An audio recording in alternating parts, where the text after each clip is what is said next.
నాన్న ఏదైనా జాబ్ చేయరా?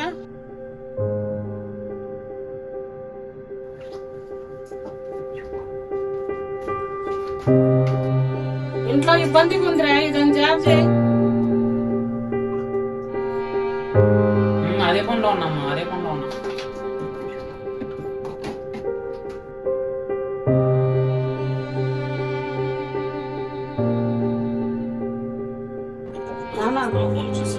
అందరూ అడుగుతున్నారా నీ కొడుకు ఏం జాబ్ చేస్తున్నారు, ఏదో ఒకటి జాబ్ చేయరా?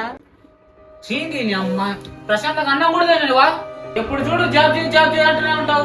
ఇంత వయసు వచ్చింది, ఇంకెప్పుడు రా నువ్వు తెలుసుకునేది? అందరు ఏదో అంటున్నారని జాబ్ చేయమంటున్నావు, కానీ బయట జాబ్ కోసం వెళ్తే ఎక్స్పీరియన్స్ లేదు, ఎవరు జాబ్ ఇవ్వట్లేదు. అది నీకు తెలుసా? ఇంకా నన్ను ఏం చేయమంటావు? జాబ్ చేయకపోతే ఇంకెలా బతుకుతారా నువ్వు? జాబ్ చేస్తూనే బతుకుతావా? జాబ్ చేస్తూనే బతుకుతావా? అవునరా, నువ్వు జాబ్ చేస్తే బతుకుతావు. అయితే నేను చంపే మరి చంపే దరిద్రం వదిలిపోద్ది.